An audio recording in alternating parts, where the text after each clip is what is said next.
Coming up on the Threat Status Podcast, we talked to former Pentagon official Jim Townsend about how President-elect Donald Trump's victory is playing in Europe and what it means for the future of the Russia-Ukraine war. And we dive into how a Trump White House could approach the so-called axis of authoritarians, China, Russia, Iran, and North Korea. And we look at the Democratic Party's big political problem with its anti-Israel left wing. Don't forget to go to WashingtonTimes.com and sign up for the daily Threat Status newsletter.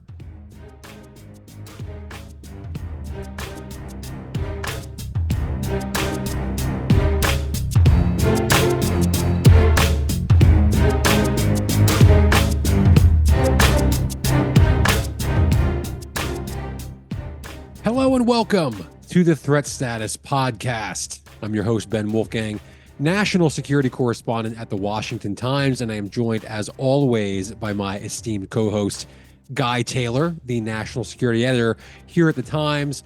I think we're mostly caught up on sleep after what's been a whirlwind week here, of course, with the presidential election. We're going to dive into all angles of the election here in the show this week, from election results to what we can expect from a Trump administration. We've got former Pentagon official Jim Townsend coming up on the show in just a few minutes to talk about what the Trump victory means for Europe, NATO, Ukraine, Russia, and more. But before we get to that, as always, Guy, first things first, what's on your radar right now? Thanks, Ben. It's great to be here back on the podcast for another week. It certainly is a high-stakes moment in world affairs. What I've been watching most closely these past couple of days is how the world is reacting to the Trump election victory. We definitely saw an initial wave of congratulations and praise from U.S. friends and allies around the world. Notably, Ukrainian President Volodymyr Zelensky was quick to call Trump's win, quote, impressive, and to say on social media that he's hopeful the coming Trump administration will bring about a quote, just peace, end quote, in the now nearly 3-year-old Russia-Ukraine war. We're going to unpack that a little later here in our discussion with Jim Townsend. Essentially, I think Zelensky's response was positive, which could suggest a lot of things, not least of which being that he does not want to get into a public rhetorical fight with Trump. I think it's also notable that South Korean President Yoon Suk Yeol was quick to congratulate Trump, saying the U.S.-South Korea relationship, quote, will shine brighter, end quote, with a Trump administration back in office.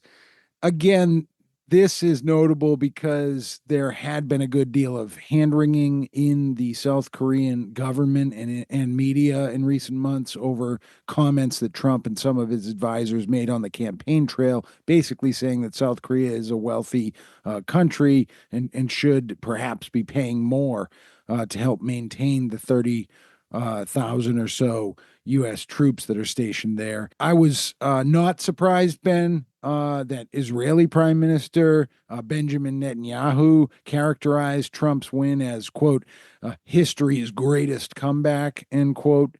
I think there's a sense that while Trump may be unlikely to want to engage in a major forever war in the Middle East, he is very likely to stand more firmly with Israel against Iran and its proxies than the Biden administration has been over the past year. We'll all be closely tracking that and how it develops. Remember, Trump doesn't take office until the third week of January, so more than 2 months from now. A lot can happen in that time. Finally, Ben, I was intrigued to see Chinese President Xi Jinping congratulating President-elect Trump and putting out a very carefully worded message that, quote, history tells us that both China and the U.S. stand to gain from cooperation and lose from confrontation, end quote. I think that message could mean a lot of things. Critics might see it as almost a threatening message. So that's something else to track here going forward. And in the backdrop of all of it, Ben, what really strikes me is how different the geopolitics of the world are today than they were back in 2016 when Donald Trump first came to office. And if we had to point at a single most important trend globally, it would be the growing alignment of China, Russia, Iran, and North Korea into a kind of axis diplomatically, economically, militarily, and of course, what I often say here on the podcast, informationally as well, when it comes to collective propaganda efforts by those four autocratic, non-free media countries, a kind of axis that revolves around the collective goal of unmooring U.S. influence in the world and shaking U.S. alliances and really trying to portray the U.S. and free society or free capitalist democracy as somehow unworthy of leading the world, and that smaller countries should instead side with Communist Party ruled China or the authoritarian governments of Russia, Iran, and North Korea. So as election week is ending, that's what I'm reflecting on, is where do we go from here, and how does a second Trump administration confront and navigate this global trend? Does Trump pursue a so-called wedge strategy somehow of trying to drive a wedge between Russia and China? Or does he view the China, Russia, Iran, and North Korea grouping as a single block? My view is that however that one question gets answered, it's going to give insight into the whole doctrine or dogma of whatever foreign policy ultimately comes of the second Trump administration more than anything else. Have you heard, Guy, and I'm curious because I was wondering the same thing about whether it's approached as a block or these individual countries are approached differently. Are you getting any sense from sort of the right, from MAGA world, if you will, the national security folks who might be surrounding Trump? Is there any appetite or any kind of growing, philosophy, if you will, that we can pursue a grand deal that says, Iran, you're going to give up your nuclear program and you're going to get this in exchange. North Korea, you're going to pull your troops out of the Russia-Ukraine war and you might get this in exchange. Russia, you're going to end the war and you might get this in exchange. Are you getting any signals that might be a possibility in a Trump White House? I think that's the million-dollar question, Ben, and a lot of people are trying to figure that out. There are people on different sides of this, and I think there's a sense that Trump's foreign policy could be very unpredictable.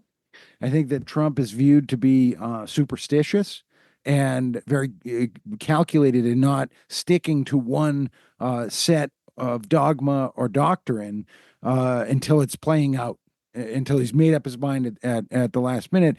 And I think that we've heard former advisors criticize him, but we've also heard some of them say that this is one of his biggest strengths as an operator on the world stage. So I think that's an unanswered question. Let's see. I want to talk a little bit more about Israel and Iran in a second, but look, it's all election all the time, obviously this week on the show, and for good reason. I want to touch on something really quick that jumped out to me. Last week, we had political lecturer Andrew Payne from City St. George's University in London on the show, and one of the things we talked about is the potential problems that Kamala Harris might run into because of her status as vice president in an administration that has come under fire from the left for its support of Israel. And Michigan, with its high percentage of Arab Americans and Muslim voters, was really at the center of this. Now, I should say at the outset, of course, here, Guy, that Trump won decisively all over the map. This was a clear victory as he made major inroads all over the country in urban areas, all kinds of different racial, ethnic, age groups. So I'm not trying to imply that this is a reason why Harris lost, but it's still telling, especially if you're a Democrat, I think. According to the most current tallies, Trump won Michigan by about 82,000 votes. 44,000 people in Michigan voted for Jill Stein, the Green Party candidate, in Wayne County, home of Detroit, and a Democratic stronghold where Harris really needed to run up the score.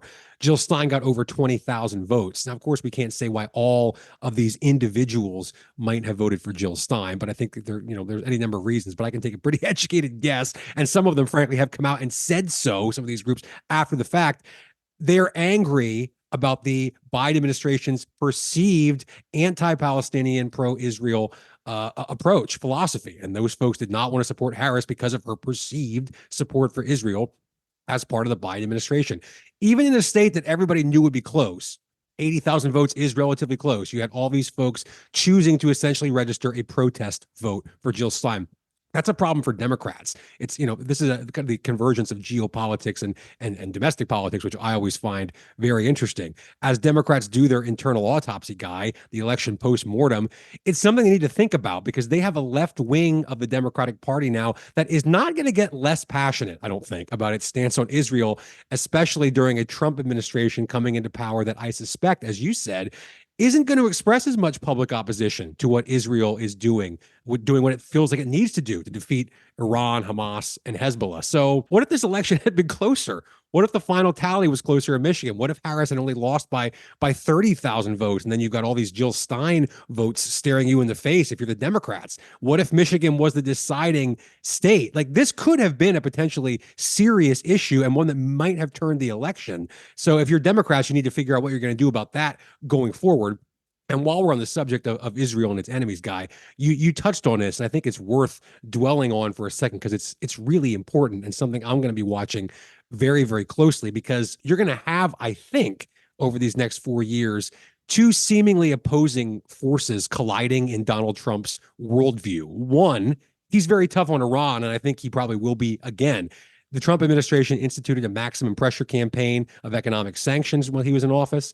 They really ramped up U.S. airstrikes against Iran-backed militias in Iraq and Syria. The U.S. under Trump killed General Qasem Soleimani, who was a key leader of Iran and its axis of resistance across the Middle East. Trump tore up the Joint Comprehensive Plan of Action nuclear deal with Iran and vowed that Iran would never get a nuclear bomb on his watch.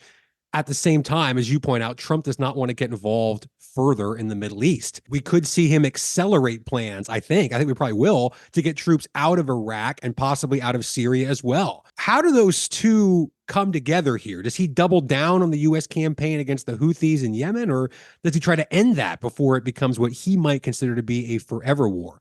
So I wonder if there might be a third path that we see. It might be the most likely, at least I think. That's encouraging Israel to do more in the Middle East, in this region, vis-a-vis Iran, backing Israel militarily with weapons, with logistical support, with intelligence support where we can, rhetorical and political support to let Israel, not the U.S., do a lot of the heavy lifting when it comes to military engagements with Iran, and it's certainly with its proxies in the region. So that, to me, I think is one of the biggest subplots I'm going to be watching, Guy. That's a possibility. I also think, remember what Donald Trump's first foreign trip was in 2016 when he was inaugurated the first time around. It was to Saudi Arabia, and Trump has this idea, I believe, and I think it will be interesting to see who ultimately fills out his national security and foreign policy cabinet. But I think my prediction is there will be people in there, and we're going to get into names in next week's podcast, I'm sure, but there will be people in there that want to try and capitalize on the current moment to try and rejuvenate this alignment between Gulf Arab powers and Israel against Iran. And so I would take what you're saying and run with it further and say, would there be some kind of parity between what Israel is given and asked to do militarily with military equipment from the United States and what Saudi Arabia is asked to do? This is what I meant by when I started with it's a high stakes moment in global affairs.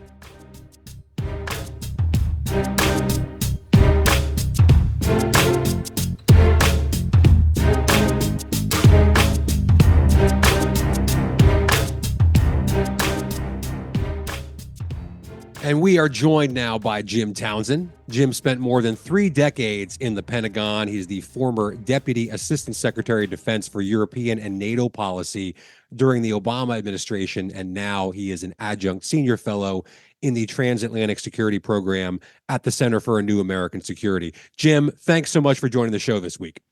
It's great to be here. Thanks for having me.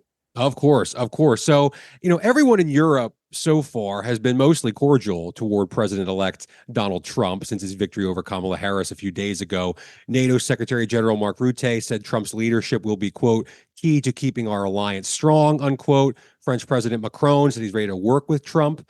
We can go on and on with all the well wishes and congratulations that he's gotten from Europe. But, based on your decades of experience dealing with NATO and dealing with European officials, what do you think they're really thinking right now? Well, it's been very interesting to see a lot of my colleagues across Europe, both when I was in the Pentagon and now in various think tanks. They got on Twitter very quickly and were pointing the fingers back at Europe and saying, we have known this could be a possibility of Trump coming in. We have got to really pull up our socks. We still have slumbered more than we should have since 2016 or 2014, certainly the Russian invasion of Ukraine and then the election of Trump in 2016. We had time to know what the world could look like if Trump came back, and also what we need as a continent to deal and to deter with Russia. We've started. We haven't done enough. Now Trump is back, and so a lot of my colleagues turned on their governments and said, "What's the plan? We've got to double our efforts right now to deal with a potential that the U.S. is going to move away from NATO or move away from engaging with Ukraine or engaging with Europe the way Biden did. We could be left on our own. What do we need to do right now to be able to stand on our own feet and deal with the security situation in Europe and assisting Ukraine?" Do you think somebody like an Emmanuel Macron did he learn lessons from the first time around with Trump, and would he approach things maybe with, a little more clear-eyed in a different way this time? Well, I think the first time with Trump, remember, Macron thought that he could flatter him. He invited him for the July 14th parade in Paris, and did a lot of things to try to establish, this relationship that worked for a little while. But I think the most that happened was that Trump said he wanted to have his own parade, just like the French do. That's about as far as Macron was able to get in terms of Trump. I think this idea from that first Trump administration that you could either flatter him or work around him, or the adults in the room were going to have him head towards the center, or whatever it might be, that he would, fall in line after a while. That idea now with Macron, who's still there, and some of the other leaders in Europe, is that they know better.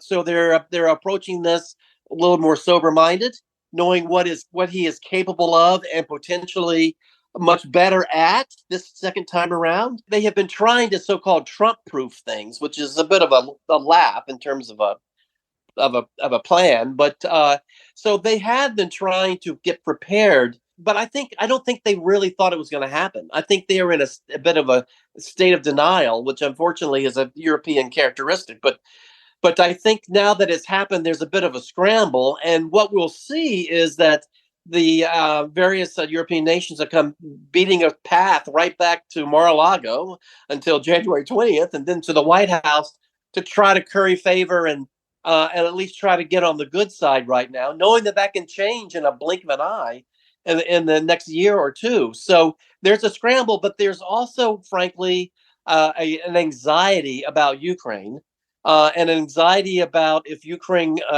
falters, what the Russians will do, and that they could be left alone. Jim, it's Guy.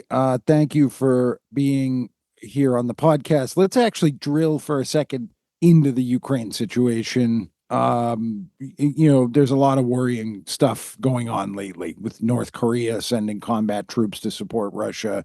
Trump says he can end the war quickly. He cites his existing relationships with Putin and Zelensky, saying that's going to be key. I'm interested in your thoughts on how India's Modi, Hungary's Orban, China's Xi Jinping may factor into this. But also, is there any real enthusiasm in Europe for a Trump ceasefire push? Is NATO generally, or other specific key players like Britain, France, Germany, Italy, Poland, are they as eager as Trump to get to the negotiating table? And if not, how do we unpack that? Do you anticipate Trump could try to freeze them out? Great questions, and it shows the complexity of what we're dealing with here.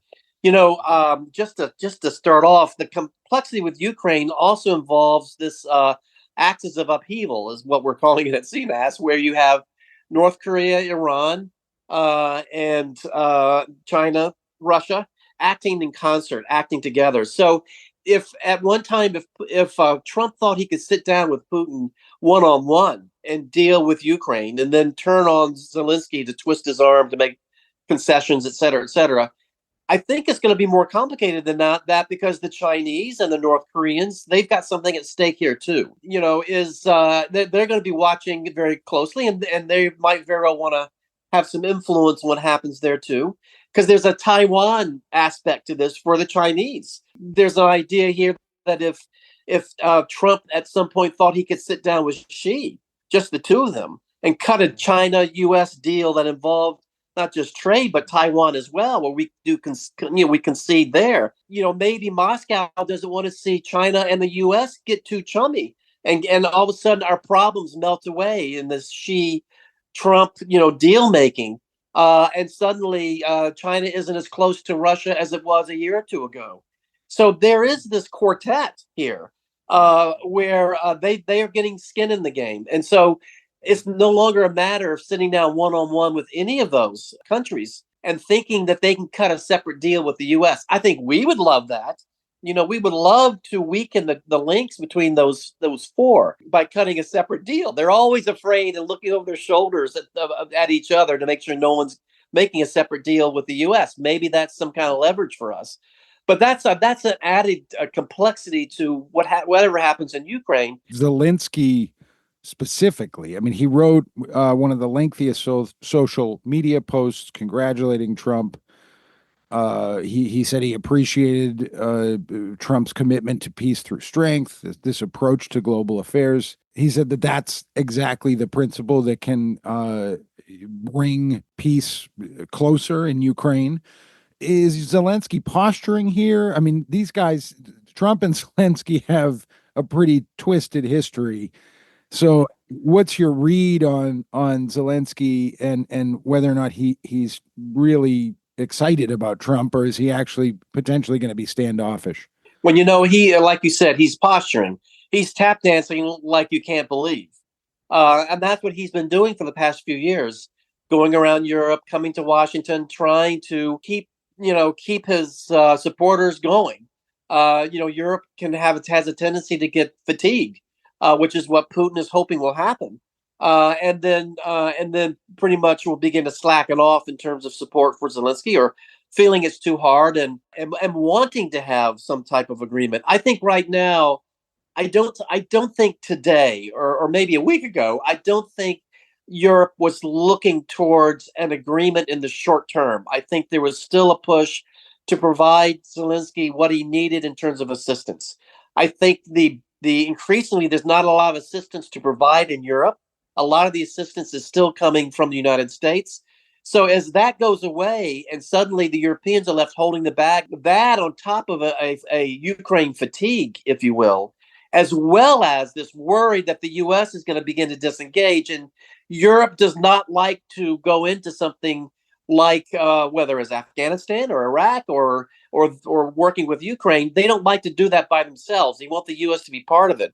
If it looks like the U.S. is beginning to step away or cut a separate deal with Putin, they don't want to be left holding the bag. An example of that is the departure from Kabul. That route out of Kabul, Europe wasn't brought into it until the very late stages, and felt like they were left holding the bag by unilateral U.S. decision making and U.S. action. So right now in European capitals, I'm sure they are worried about this idea of Trump saying, "Look, I can bring peace in 24 hours," and wanting to prove that, wanting to show everyone he's good at his word. And so in the first 100 days, he's going to try to cut some kind of deal. And the Europeans are going to be left not only holding the bag in terms of reconstruction or whatever, but they're going to have an emboldened Russia on their hands that has a close relationship between Putin and Trump, and a fear in European capitals that this might not be the last move of a Russia that has a larger army, more modern army, et cetera, and the U.S. is going to walk away from European security as well. Well, Jim, let's talk about European security a little bit. I'm curious, do you get the sense that Donald Trump and those in his national security orbit, do you feel like they achieved their goal the last time around in terms of NATO defense spending? I mean, today, I think there are 23 countries meeting that 2% threshold of GDP spending on defense. A decade ago, when Trump came onto the U.S. political scene, that was only 3 countries. It was up to 9 in 2020 when he was leaving office. Now it's 23 of the 32 NATO member countries. So, I mean, does Trump think he's won this fight, or do you expect him to press even harder on Europe to spend more? And if it's the latter, is there room for them to potentially go further? Well, it's a yes to all 3. But let me unpack it a little bit. I think, number one, yes, he will certainly claim victory. That, look, it was me pushing those guys that got him on the road to all this defense spending. And, also, Jim Stoltenberg let him think that, too. I mean, bringing Trump along, making sure Trump doesn't pull out of NATO, stroking him. Stoltenberg was a master at that. And Stoltenberg said, thank you so much for the pressure you brought.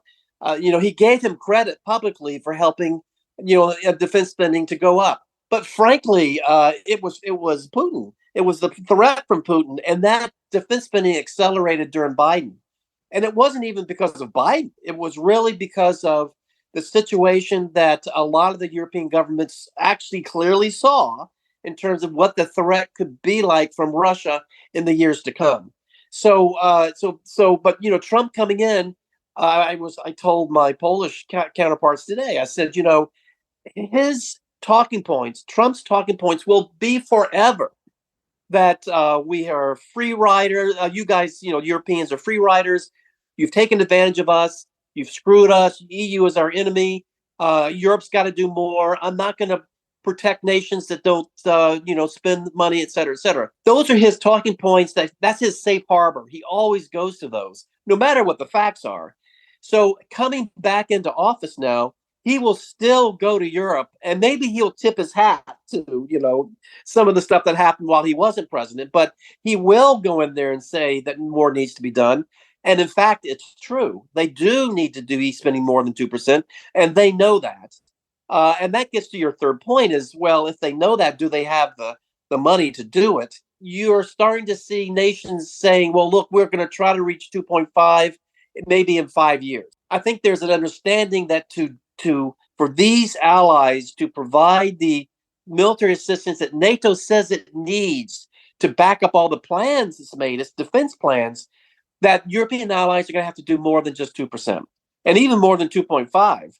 Jim, I want to, given your unique experience and focus in your career, I want to look at Russia and whether your feeling is that does the Kremlin see Trump's win as a victory, or is that really a canard that's been promoted by the Democratic Party and echoed across a lot of mainstream media outlets in the U.S.? But if Russia does see this as a victory, the Trump win as its own victory, does that embolden Putin in some way? What are the implications there? I'm just interested in your thoughts on that. Yeah, no, you're absolutely right. He does, for sure. That is something that is not questioned anywhere, is that having Trump in the White House, someone that Putin can manipulate, someone that someone that doesn't deter Putin from doing something, that Russia could be in no better place for the next 4 years when you have a Europe that has leadership problems. That's not a lot of strong leadership there.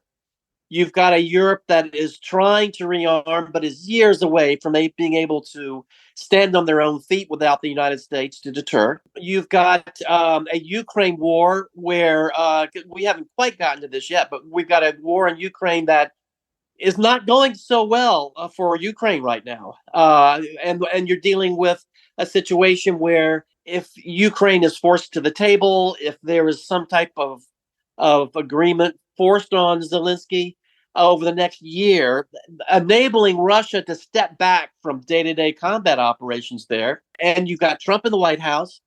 You've got China, which is still seen as the big threat even to Trump in terms of where you might want to put your military forces. It's not Russia, it's the Indo-Pacific.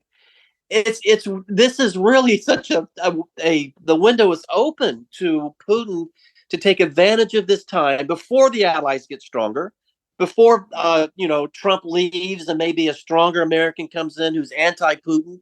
That he's got a 4-year window here where he can try to accomplish some of his goals, which is to recreate a bit of what the former Soviet Empire looked like. Jim Townsend, thank you so much for joining us here in the Threat Status Podcast. Really appreciate it. You're very welcome. Anytime.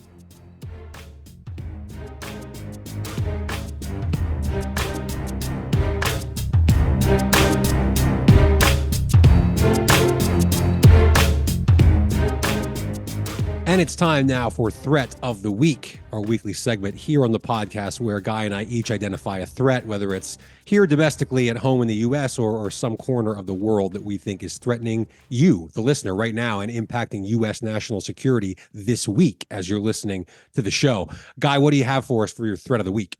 My threat of the week, Ben, jumps off from where Jim Townsend just left us in that discussion, and it's the threat that somehow the Putin-controlled Kremlin in Moscow does view Trump's victory as a victory for Russia and Putin, and that Putin going forward feels emboldened by this to engage in an expansion of Russia's military activity beyond Ukraine, or to double down in Ukraine the way Russia currently is by inviting more than 10,000 North Korean troops to fight and support Russian forces in Kursk against Ukrainian forces. So that is my threat of the week, is that somehow Russia feels emboldened by these developments. Yeah, that goes back to the high stakes moment. That's another reason why these next few months and years are going to be a pretty critical time for the U.S. and probably for the world as a whole. Guy, my threat of the week is surveillance by your boss. Employers surveilling their employees in all sorts of ways. Now, I should say, of course, I work remotely a lot of the time from my house in Pennsylvania, so I'm not sure if the IT department of the Washington Times is listening to this podcast or how much of this that they might do. But this got on my radar, Guy, because I read a GAO report released a couple of months ago, and it stemmed from a public request made by the White House Office of Science and Technology and Policy for employees to give public comments, feedback on their employees' use of digital surveillance to monitor them. The respondents, more than 200 of them, said that cameras, monitoring software, geolocation tracking, and other tools are frequently used by their employees to track their productivity, performance, safety, health, and security. In the U.S., in total, 43% of workers said that their employer monitors them, according to a survey earlier this year from the firm OnePoll. Almost 50% of workers who say they work from home at least part of the time say they're monitored. In the UK, that number is even a lot higher. As many as 80% of businesses use monitoring technology, according to a 2021 survey from ExpressVPN, the internet security company. So should we care about this? I mean, right now I'm on a work computer. I'm on the clock, certainly. So does my employer have the right to essentially spy on me? Well, I guess technically they do, but here's the problem. Back to the GAO study for a second. Workers told the GAO that digital surveillance by employers may create a sense of distrust among the workers, making them feel like they're constantly being watched, leading to a decline in morale. Some said it affected their mental health by increasing stress, contributing to anxiety, depression, even fear about what their bosses might do to them if they caught them taking a break, for example. Others wonder how employers might use workers' data and express concern about these tools can monitor digital information while they're at home using personal devices at the same time. And that last part, that's why it's a threat to me right now. We think of data theft or identity theft, and the like, mostly through the prism of hacking, a cyber attack, somebody guessing your password or getting your credit card number, all kinds of things like that.